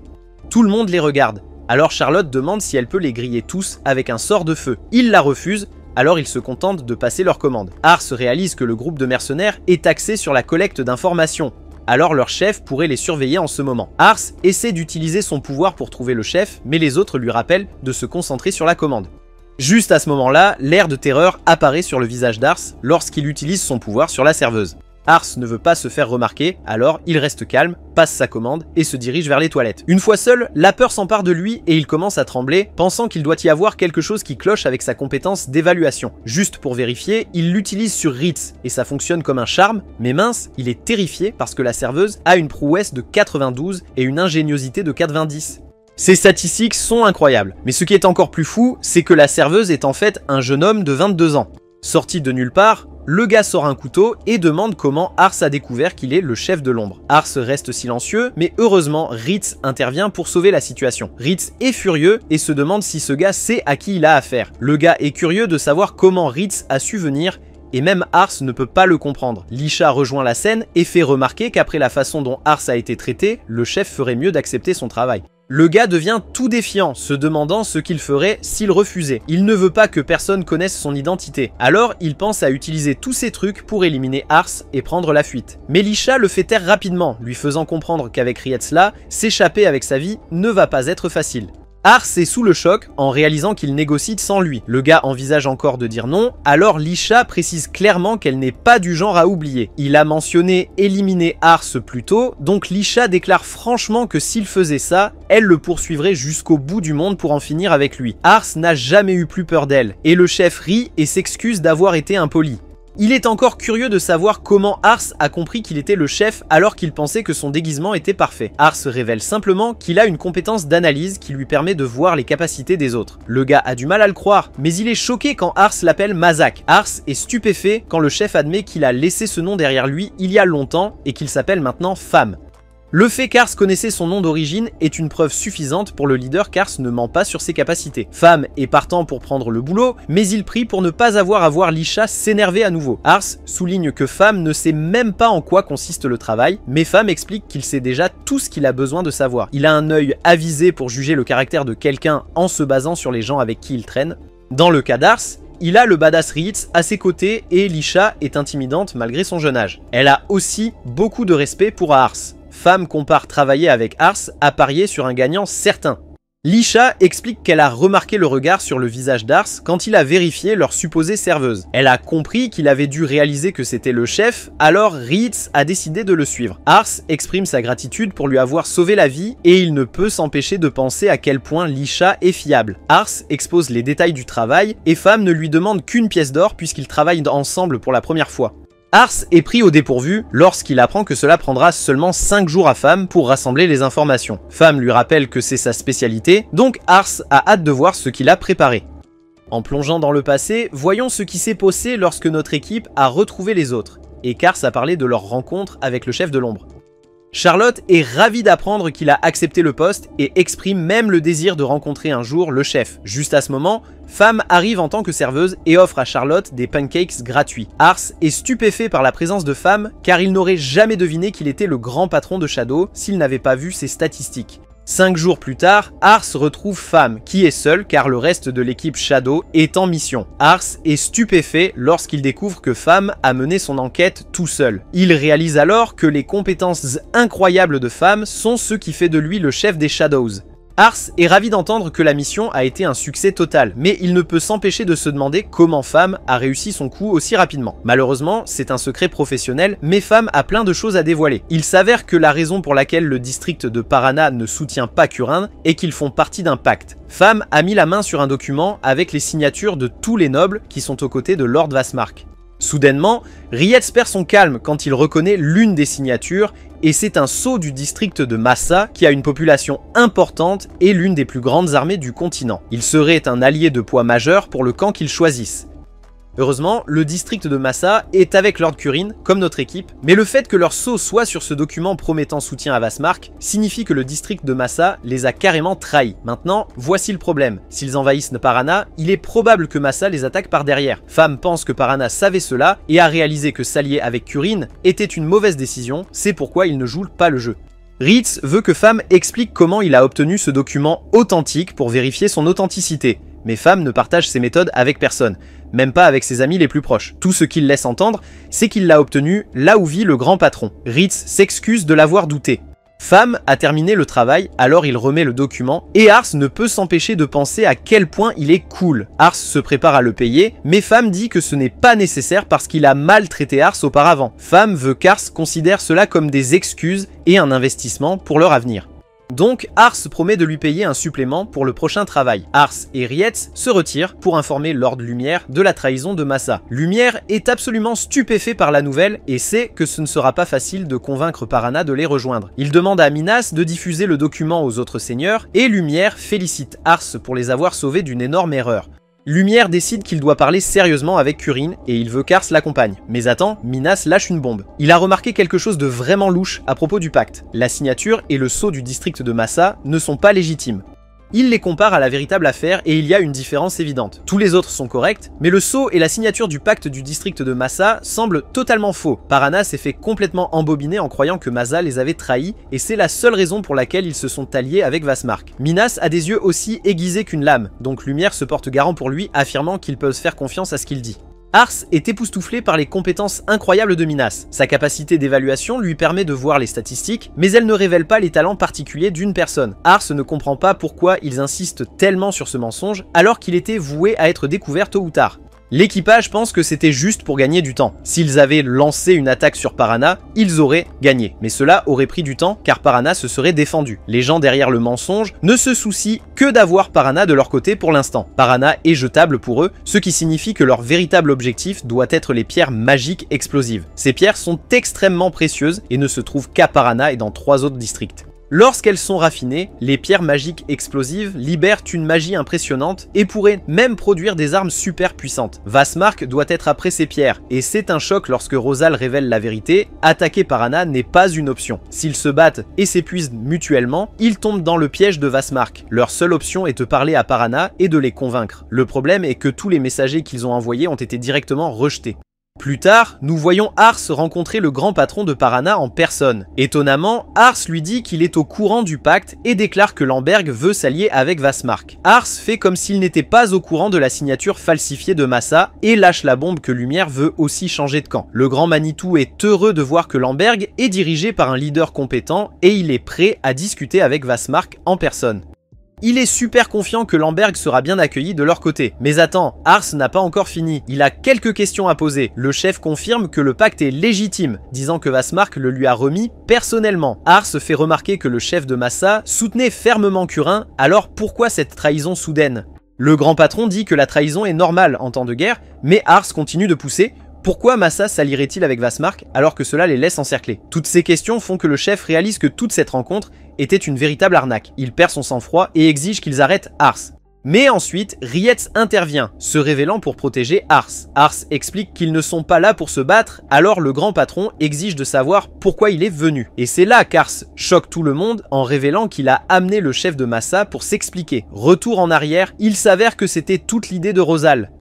Ils ont montré le document au chef de Massa, et il était choqué car il n'avait jamais signé ce foutu pacte. Ars lui a demandé d'écrire une lettre pour qu'il puisse l'apporter au chef de Parina, mais ce type était carrément furieux. Il est en colère parce que quelqu'un a falsifié le sceau de Massa, et il déclare qu'il va rendre visite lui-même au chef de Parina pour dire la vérité, et c'est exactement ce qu'il fait.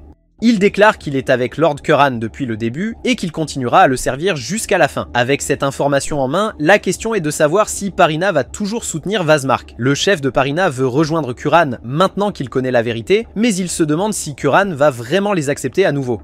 Le chef de Massa n'est pas sûr, mais il sait que son district a une population massive à protéger. Il sait que le chef de Parina ressent la même chose pour son peuple. Le problème est que le chef de Parina s'est fait avoir si facilement et n'a jamais pris la peine de vérifier la légitimité du pacte. Ars est complètement impressionné par l'attitude du chef Massa et se rend compte qu'il doit s'améliorer pour être à son niveau. Le chef félicite Ars pour avoir éclairci la situation et lui laisse la décision d'accepter Parina. Ars sait que le gars s'est fait avoir facilement, mais il ne veut pas le couper pour une seule erreur. Il sait qu'il peut sembler naïf, mais il est juste content qu'ils aient pu régler les choses sans en venir aux mains.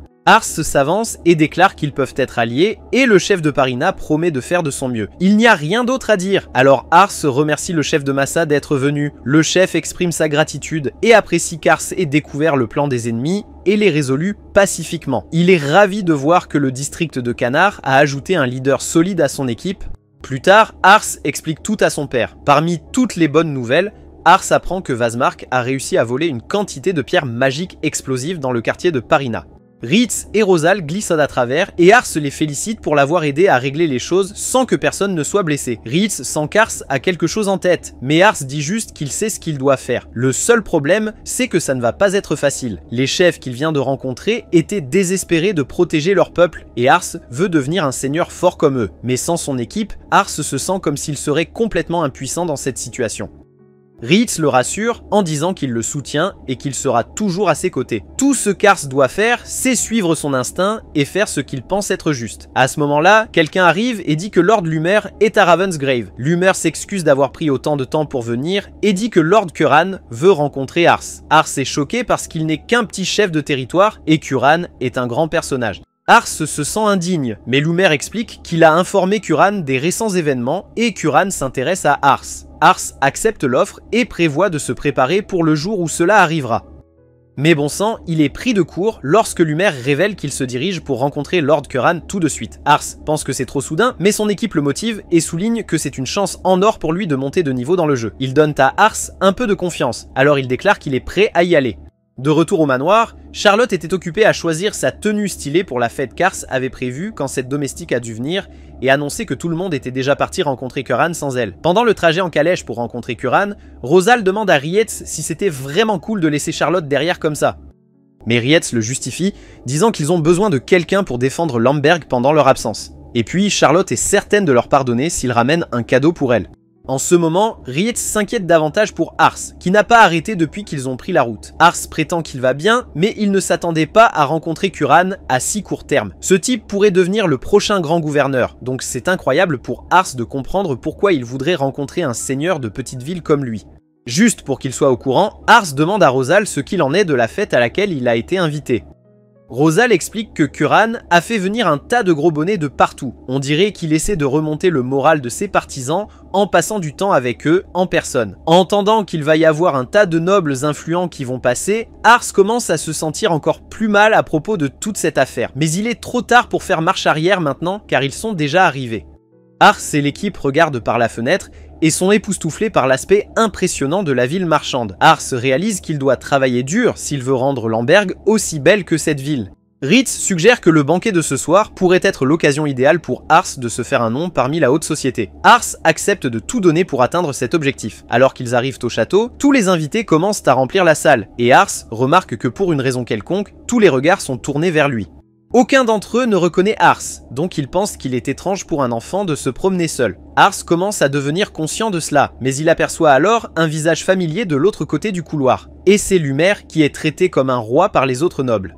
Lumer voit Ars et lui dit de les rejoindre car il est aussi un seigneur. Ars s'approche et Lumer le présente aux autres seigneurs comme le nouveau seigneur de Lemberg. Un moment plus tard, des trompettes retentissent pour annoncer à tout le monde que Curran est dans la place. Les têtes commencent alors à s'incliner en attendant son arrivée. Curran arrive et leur dit de lever la tête. Et une fois qu'Ars rencontre enfin l'homme lui-même, la première chose qu'il fait est de vérifier ses statistiques. Pas de surprise, Curran a des statistiques impressionnantes qui crient qu'il a l'étoffe d'un leader.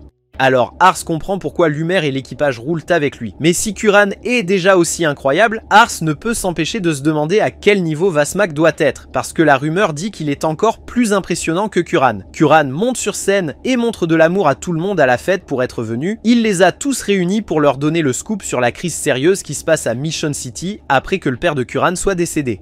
Vasmak essaie de déclencher une guerre avec Curran, prétendant qu'il a le droit de succéder à leur père, même si Curran est le véritable héritier. Malheureusement, l'Empire de Summerforth ne se soucie pas de ce drame, donc ils n'interviennent pas. Curran sait que l'Empire est corrompu depuis longtemps, donc il est prêt à le démolir et à le reconstruire à partir de zéro.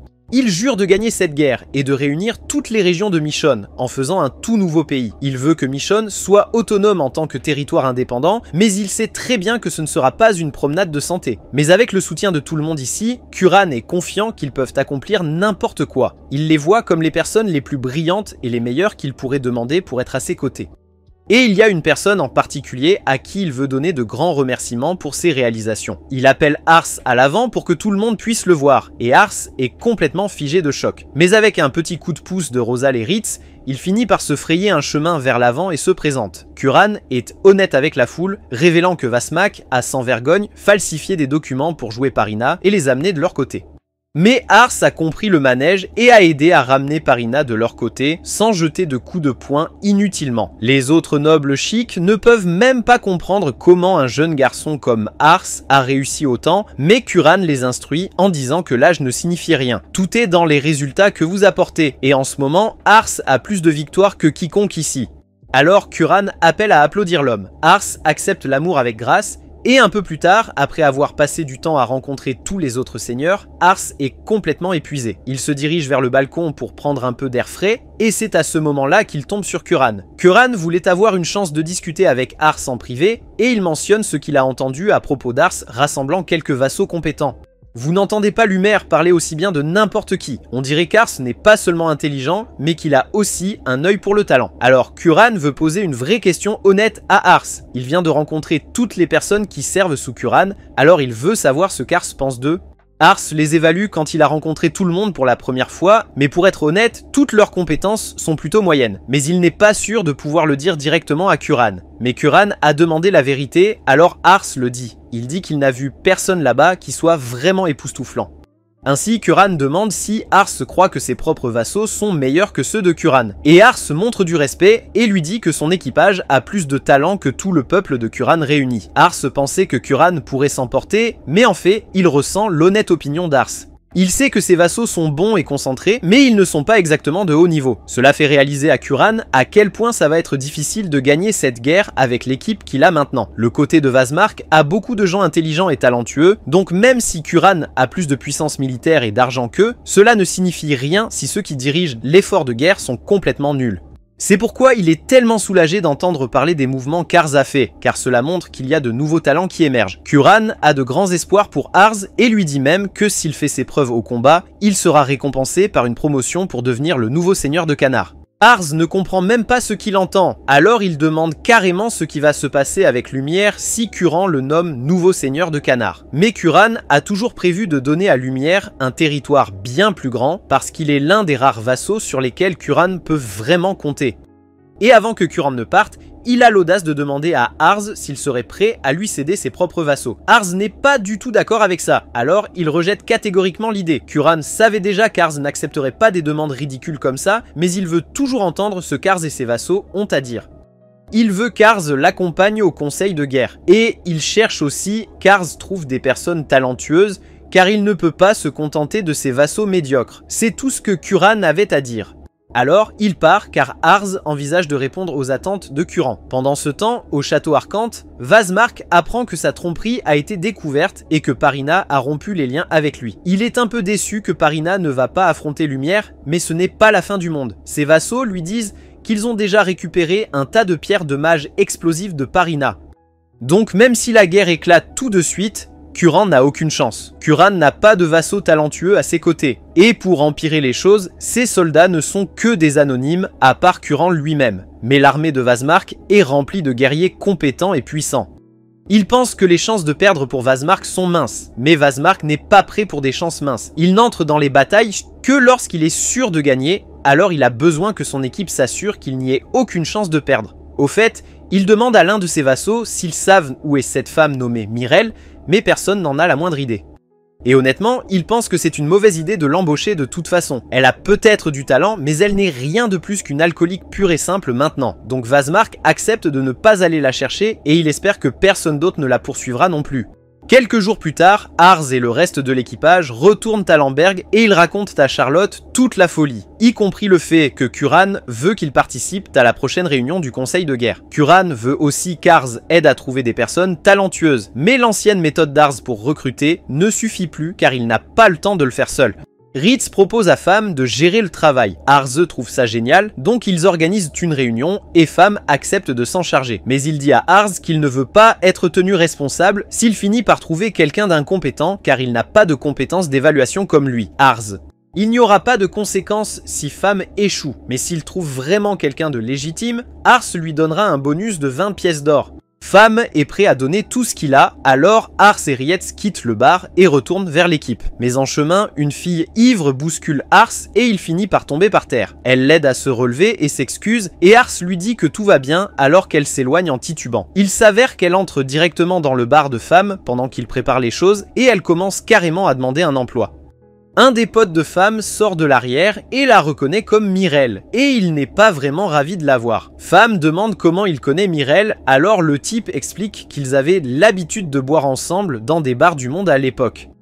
Myrelle ne se souvient pas vraiment de lui, mais puisqu'il prétend la connaître, elle lui demande de l'aider parce qu'elle est fauchée et n'a nulle part où aller. Le gars la rejette parce qu'elle lui doit encore beaucoup d'argent depuis leur dernière rencontre. Mais Fam intervient dans son rôle de serveur et dit qu'il serait heureux de la faire travailler là-bas. Un mec demande à son pote ce qu'il pense en l'engageant alors qu'elle est clairement une alcoolique, mais le pote pense qu'elle pourrait être un personnage intéressant, alors il va gérer ça. Comme prévu, Myrelle est nulle au boulot, mais le pote laisse passer parce qu'il ne l'a pas embauchée pour ses compétences de serveuse. Une fois qu'ils ont fermé boutique, Fam s'assoit avec Myrelle et lui demande ce qu'elle a fait de sa vie. Elle explique qu'elle est une vagabonde allant d'un endroit à l'autre, appréciant les bonnes boissons sur le chemin. Fam lui demande alors ce qu'elle faisait avant de devenir vagabonde, mais Myrelle le rabroue en disant qu'il est impoli pour un homme de fouiller dans le passé d'une femme. Le gars n'arrive pas à comprendre comment elle a deviné qu'il se déguise, alors il lui demande carrément pourquoi elle pense qu'il est un mec. Et Myrelle lui explique en disant qu'il lui ressemble juste à un homme, mais elle ne se soucie pas qu'il aime le travestissement. En fait, elle pense qu'il est plutôt mignon, alors elle est prête à partager un peu de son histoire. Elle et son frère idiot travaillaient pour un vieux type, mais elle a entendu des rumeurs selon lesquelles le vieil homme est maintenant 6 pieds sous terre et cela l'a rendu vraiment triste. La famille est curieuse de savoir comment était cet homme, alors Myrelle commence à parler de la façon dont il pouvait être parfois distrait, mais dans l'ensemble, c'était une personne vraiment intéressante. Il croyait en elle et son frère, même quand ils étaient très pauvres. Il s'appelait Amador Salamachia, et c'est l'ancien duc de Mission, le père de Curine et Vazmark. Le gars de la famille pense qu'elle doit mentir, mais Fam continue d'écouter et commence à croire qu'elle dit la vérité, alors il lui fait savoir qu'il a un meilleur travail pour elle. À ce moment-là, Fam envoie une lettre à Ars, lui disant qu'il a trouvé une personne vraiment talentueuse. Ars est complètement choqué de la rapidité avec laquelle Fam a réussi. Il n'a pas perdu de temps et a déjà envoyé la dame. Alors tout le monde se dirige vers la porte d'entrée pour la rencontrer. Ritz ouvre la porte et Fam les accueille en disant qu'il a amené la femme. Il présente Mirel à Ars. Ars la reconnaît comme celle qui l'a bousculé plus tôt, mais Mirel l'a déjà totalement oublié. Quand Femme lui a parlé de l'opportunité d'emploi, cela a éveillé son intérêt, alors elle demande à Ars s'il est prêt à l'embaucher. Et après avoir jeté un coup d'œil à ses statistiques, Ars est carrément terrifiée parce qu'elle est un génie absolu. Femme dit qu'elle travaillait avec le duc, donc Ars est impressionné par elle, mais Rietz connaît sa réputation et prévient Ars que son frère, Thomas, travaille avec Lord Vasmarch. Elle dit qu'elle n'est pas d'accord avec lui, mais Rietz n'y croit pas et dit à Ars de ne pas l'amener à bord. Mais Ars décide de faire d'elle sa vassale de toute façon, parce qu'il sait qu'elle a des compétences incroyables. Le lendemain, Rietz commence à se plaindre du comportement de Mirel, disant qu'elle n'est pas faite pour être une vassale parce qu'elle traîne toujours, même en quittant le travail pour faire la sieste dans sa chambre. Il pense qu'elle est une cause perdue et dit à Ars de la virer carrément. Rosal intervient de nulle part en disant qu'il ne veut pas que Mirel l'enseigne parce qu'elle lui a dit d'arrêter d'étudier et l'a fait courir à la place. Il pense que ses méthodes sont dingues et qu'elle est carrément folle. Ars essaie de la défendre, mais ensuite ils entendent une énorme explosion et tout le monde panique, pensant qu'ils sont attaqués.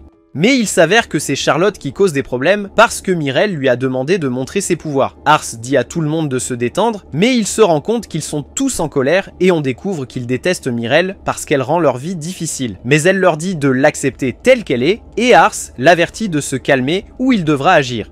Elle explique qu'elle ne veut pas partir parce qu'Ars est le seul qui l'a acceptée telle qu'elle est. Alors, elle réalise qu'elle doit trouver un moyen de s'entendre avec l'équipage. Elle propose un combat simulé, disant que si elle gagne, ils doivent la laisser rester. Ars n'est pas trop chaud, mais Rietz veut voir de quoi elle est capable, alors il accepte de se battre avec elle. Ars rassemble son équipage, mais il est surpris quand Lichois se pointe, disant qu'elle veut voir le combat simulé.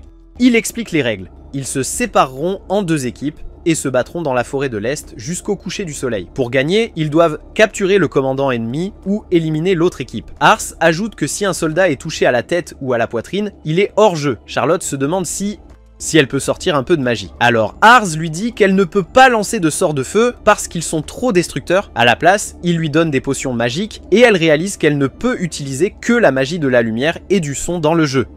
Ars est sur le point de diviser tout le monde en 2 groupes, mais il remarque que personne ne veut faire équipe avec Mirel parce qu'ils veulent tous la voir perdre. Un soldat dit que Mirel va être licenciée si elle perd, alors il suggère de laisser les nouveaux rejoindre son camp. Les soldats commencent à se disputer, mais Mirel s'en fiche et ils pensent qu'elle est mal vue, alors ils veulent tous se débarrasser d'elle. Ensuite, nous voyons l'équipe de Rietz dans les bois, et Charlotte dit qu'ils sont bien plus forts que l'équipe ennemie. Mais elle pense que Mirel est impressionnante, donc ils ne devraient pas la sous-estimer. Rosul est leur commandant, et nous découvrons qu'il a peur des filles. Mais il dit à Rietz de donner tout ce qu'il a. Ars est le commandant de l'équipe de Mirel, et nous voyons qu'elle est remplie de débutants. Il sait qu'ils sont dans la merde et pense que Rietz va les détruire. Mirel pense que Rietz est un combattant de ouf et sait que la magie de Charlotte est incroyable. Elle est impressionnée qu'Ars ait pu repérer leur talent. Elle mentionne que ses soldats sont faibles, alors il s'énerve. Mais elle leur dit qu'elle ne fait que dire la vérité et elle est confiante qu'ils vont quand même gagner. Elle sait qu'ils ne la sentent pas, mais elle a un plan et les convainc de le suivre. L'équipe de Rietz installe des pièges dans la forêt et il expose leur plan de bataille. Il sait que l'équipe de Mirel ne peut pas les affronter de front, donc ils vont probablement opter pour des attaques furtives pour prendre l'avantage. Il suggère de les attaquer de front, avec lui menant la moitié des soldats à l'avant, tandis que l'équipe de Rosul suit par derrière. Il pense que Mirel essayera de capturer Rosul, alors il lui dit de libérer la magie sonore dès qu'ils seront attaqués, afin qu'ils puissent encercler les ennemis. Il dit à tout le monde de rester calme et de se rappeler qu'ils ont l'avantage, alors il décide de suivre son plan. Alors que Rietz mène son équipe pour patrouiller la zone, ils entendent soudain une énorme explosion, réalisant que quelqu'un est tombé directement dans leur piège. Ils se précipitent sur les lieux et repèrent un mage de l'équipe de Mirel. Le gars révèle qu'il veut trahir Mirel et donne les détails de son plan. Il explique qu'elle est au courant de leur jeu, donc elle complote pour attirer l'équipe de Rietz dans un piège, les laissant impuissants quand elle attaque Rosul. Mais Rietz ne fait pas confiance au gamin, pensant qu'Ars ne suivrait jamais ce plan. Alors le gamin avoue, disant qu'il mentait. Mirel voulait qu'il simule une trahison, mais au fond de lui, il la déteste et veut qu'elle perde. Il révèle le vrai plan de bataille de Mirel à l'équipe de Rietz. Elle prévoit de les encercler après les avoir attirés à un endroit précis. Le gamin mentionne qu'elle fera son mouvement après qu'il ait lancé un peu de magie sonore, mais Rietz n'y croit toujours pas. Alors il ordonne au gamin de remettre sa baguette. Le gamin est d'accord, mais ensuite Rietz change de plan et dit à son équipe de le capturer. Le gamin demande à Rietz pourquoi il fait cela, alors Rietz explique qu'il le trouve louche. Un soldat murmure qu'il cache une autre baguette. Rietz lui demande s'il prévoyait de l'utiliser pour la magie sonore, et il essaie de le nier. Mais Rietz se rapproche, l'intimide, et le gamin commence à transpirer et à l'admettre. Rietz pense que l'ennemi attend toujours le signal, alors il prévoit de les attaquer par derrière. Il mène son équipe à travers les bois et repère un groupe de soldats ennemis postés à proximité. Il lance une attaque surprise, mais réalise que les soldats ne sont que des leurs. Mirel révèle que tout s'est déroulé comme prévu, en disant au gamin que son jeu d'acteur était parfait. Rietz lui demande pourquoi elle est seule avec Ars, lui rappelant qu'ils n'ont qu'à le capturer pour gagner. Mais elle est confiante qu'elle peut s'échapper et commence à porter Ars. Les défiant de l'attraper s'ils le peuvent, Rietz donne l'ordre d'attaquer et ils commencent à la traquer. Nous voyons Lisha et l'équipe acclamer, et Ars pense qu'ils vont se faire attraper. Mais Mirel lui dit de se détendre. Pas besoin de s'inquiéter.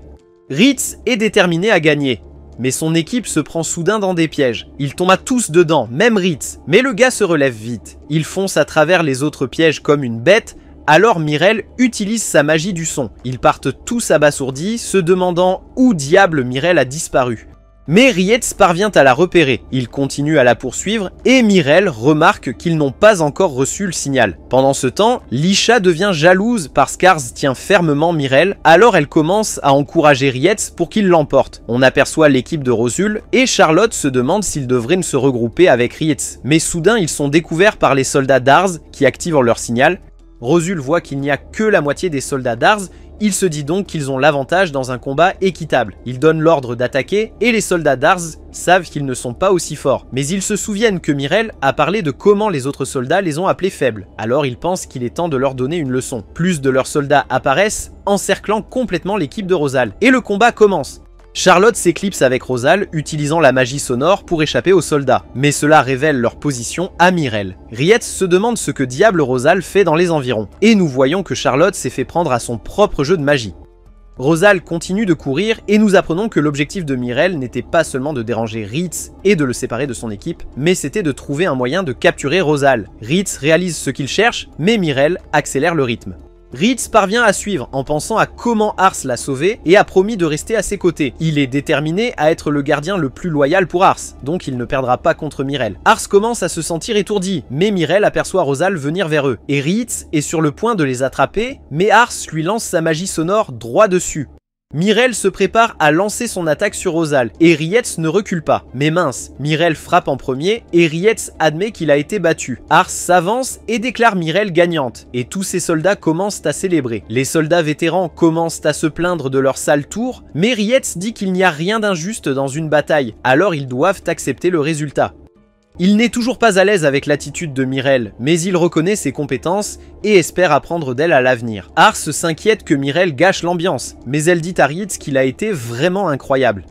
Et elle fait remarquer que la stratégie de Rosal de se séparer était la bonne décision. Elle pense que les choses vont devenir vraiment intéressantes et félicite Ars d'avoir des serviteurs aussi impressionnants, se demandant quels sont ses plans. Il mentionne qu'il veut juste un endroit où tout le monde peut être heureux, alors elle réalise qu'il ne veut pas un monde en guerre. Elle pense donc qu'il va devoir devenir roi pour que cela se réalise. Ars est choqué par ce qu'elle dit, mais elle lui dit qu'il a ce qu'il faut. Ils organisent tous un festin pour célébrer le succès de la bataille simulée, et Mirel boit plus que tout le monde. Les soldats lui demandent de les enseigner, mais elle dit qu'ils reçoivent déjà le meilleur entraînement de Rietz, donc elle n'a rien à leur apprendre. Rosal se dit qu'il doit travailler son endurance, pensant qu'ils auraient pu gagner s'il avait couru plus vite. Il a toujours pensé que ses tactiques suffisaient parce qu'il est le stratège, mais Mirel lui dit que s'il se fait attraper ou meurt sur le champ de bataille, plus de soldats vont mordre la poussière. Alors le gars doit pouvoir rester en vie. Rosal est motivée pour devenir plus forte, mais ensuite Charlotte le heurte et Mirel lui dit de lui lancer des sorts pour l'aider à courir plus vite. Ars est heureux de voir tout le monde s'entendre avec Mirel, mais il pense à ce qu'elle a dit à propos de devenir roi. Rietz vient le voir et s'excuse d'avoir perdu la bataille d'entraînement. Ars lui dit que c'est cool, mais il se souvient de sa promesse à Raven et se sent honteux d'avoir échoué. Ars lui dit qu'il a toujours foi en lui et Rietz jure de s'entraîner 2 fois plus fort. Ars se demande ce que Mirel a dit, mais Rietz dit qu'il ressent la même chose. Ars pense à son rêve d'un monde sans guerre où tout le monde est heureux et Rietz promet de rester à ses côtés et de l'aider à le réaliser. C'était la fin de la première saison. Merci d'avoir regardé et abonnez-vous pour plus de résumés d'animés.